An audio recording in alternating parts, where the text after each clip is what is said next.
He was a rock star of the literary world. People flocked from every borough to hear him read. This is Charles Dickens, Behind the Literature.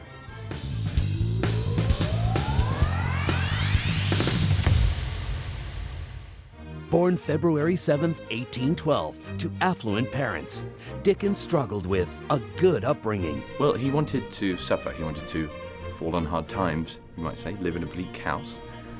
He knew that all the greats suffered, so sometimes he would attempt to, abuse himself in the hopes that this would damage his self-esteem and psyche.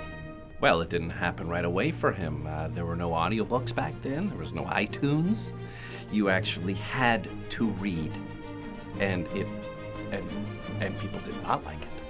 But nothing could keep this budding genius down. Suddenly, it all came together with The Pickwick Papers. Hit after hit followed. Oliver Twist, The Old Curiosity Shop, and Barnaby Rudge. Well, I think it started to go to his head. I mean, his wife Catherine would sometimes have to drag him back to his desk, although many people said she was part of the problem. Who can write when they're Banging out book after book was easy for him, though. Tale of Two Cities, David Copperfield, masterpieces, right? And it made everybody think, what the Dickens is Dickens gonna do next? Soon after, he came out with ACC, A Christmas Carol, and that was a game changer. Before A Christmas Carol, people hated Christmas. It was a terrible event. He made it a holiday. What day is it? What day? What's Christmas Day, of course. Then came Great Expectations, and things really started to go downhill. People said that the expectations perhaps were too great for Great Expectations, and there was no way that Great Expectations could meet up to the Great Expectations that Great Expectations had had. He was being paid by the word. He was essentially prostituting himself. Little known fact, if you read Great Expectations backwards, it's completely incoherent. It's a time waster.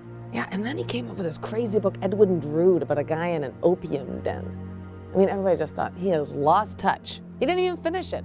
I mean, who starts a thought and doesn't finish? And then he was gone. People thought it was the drugs. Some people thought it was the stroke, which it was. But ultimately, it was the words. There were too many words. Dickens' death in 1870 was the final nail in the coffin of his career.